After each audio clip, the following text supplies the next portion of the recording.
game is going to be this holiday season? It's the new Nintendo 64. So what's the big deal, and why is Toys R Us already sold out? We have the answers.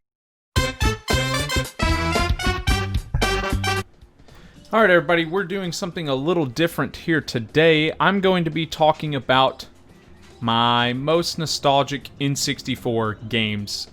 Because to me, as a kid of the late 90s and early 2000s, it's hard to imagine a more iconic console than the Nintendo 64. That has everything to do with my upbringing, as that was the console I played the most. I didn't really play the Super Nintendo. I had the PS1, dabbled in some Spyro and Ape Escape, but predominantly what I did my gaming on with my brother, with myself, and with my family was undoubtedly the N64.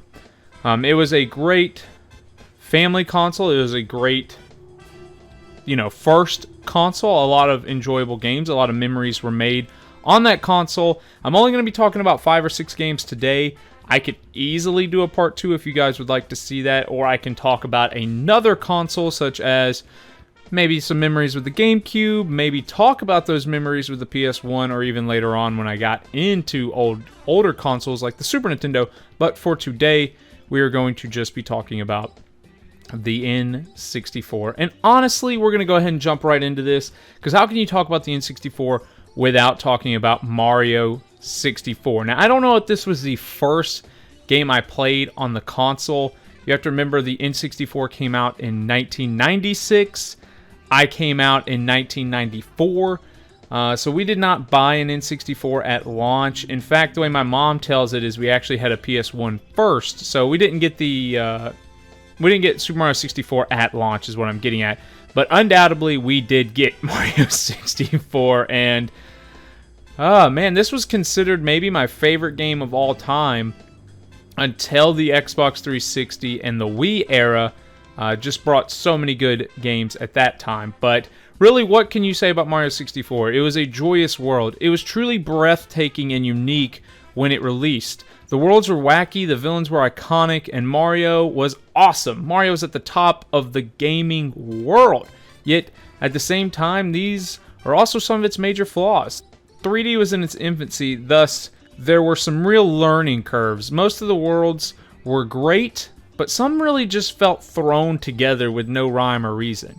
And while the enemies are iconic, most of them end up being forgettable, as only a few even had lines. Compare this to Banjo-Kazooie, where every side character is connected to the story in some way or another. The controls and the camera angles also did not age very well. Some would even go on to say that the game would give them motion sickness. Still, this was one of the first games that I ever played, and it got me into gaming, and for that I am eternally grateful. Number 2 on our list is, and these are in no particular order, I'm just kind of wrote them down as they came to my mind. Number 2 is 007 GoldenEye. The name's Bond. James Bond. Now the movies, of course, oh my gosh. So my dad rented GoldenEye and brought it home. And I don't know if you, as a kid, were like this way also, but when my dad brought home GoldenEye, I thought this was the first James Bond movie, like, ever. I wasn't really aware of, like, the 18 or so that came before it. So undoubtedly one of the big selling points for GoldenEye was the multiplayer list, and this is just one of the few games that's going to make this list off the back of multiplayer functionality. And in fact, I would say multiplayer had to be one of the biggest selling points for the entire Nintendo 64 console and not just the individual games. Look at the N64's main competitor at the time. The PS1 was a 2-player machine, while the N64 could support 4 controllers right out of the box. When I was young and my grandmother would babysit my brother and myself, our 2 cousins would come over and play. We would set GoldenEye up with 2v2, so myself and a cousin and my brother and our other cousin, and we would play teams with the Golden Gun. We have since grown apart with those cousins, but those were undoubtedly some of my favorite memories as a kid. Up next is another multiplayer game, and that's Mario Kart 64. This was the game that showed me that everybody is a gamer, or at least plays video games, whether they claim to be a gamer or not. My aunts, my uncles, cousins, everybody would pile into my grandmother's house where we'd have the N64 set up, and we'd play 4 people at a time. Admittedly, I don't know how much playing that I did during those nights, but I would watch as everyone had their own signature character they would use, and of course, that was just the big family game nights. My brother and myself and my parents, we would play this game to no end on our own. Today, it has been surpassed by Mario Kart 8 Deluxe, but this game is still a surefire classic. Alright, rounding out our multiplayer games is Mario Party 2. This was a game my family would still play on weekends where I came home from college. The Mario Party franchise still remains a battleground for friends and family alike, and Mario Party 2 just stands out in my mind as the shining example of how great this series can be. This was Mario Party on top of its game. This game is still one of my favorites from the series, and one of my favorites from the console to this day. The last game I'm going to talk about here is The Legend of Zelda: Ocarina of Time. And much like most of the titles on this list, I could sit here and talk about them till I'm blue in the face all day long about what makes these games classics. Timeless even.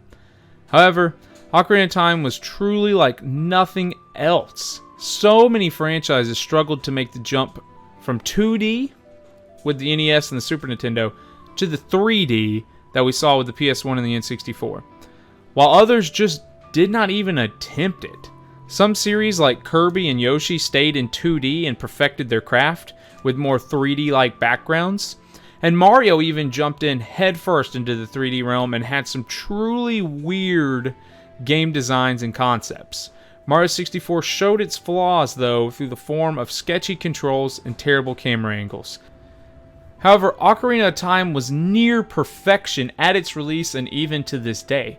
The world was completely actualized, the Z-Lock was gaming ingenuity showcased, the dungeons and puzzles made the leap to 3D near flawlessly. The story was massive and bold for a game considered made for kids. True, maybe in some regards it was not as massive or daring as some RPGs at the time, but this was a true, fully fledged 3D adventure. A lot of these games are great because of nostalgia or accepting their little niche role and excelling at it. However, Ocarina of Time had no interest in just being a bland cash-in on 3D. It met the challenge and knocked it out of the park. The graphics, the control, and the story still hold up over 20 years later. So, those are some of my most nostalgic N64 games. And trust me, there's plenty more. However, I wanted to keep this a short and simple video. Let me know what consoles I should do next. What games are you nostalgic for? Let me know down in the comments section. Also, would you guys prefer this series moving forward to be camera on me and maybe some gameplay footage would pop up on the screen or be off in a box on the side? Or do you prefer how we did it this way, where it's just a voiceover gameplay footage? Let me know which one you guys prefer moving forward with the series. However, that's going to do it for this one. I hope you guys enjoyed. As discussed, leave a comment down below, subscribe for more videos, and I will see you guys in the next video.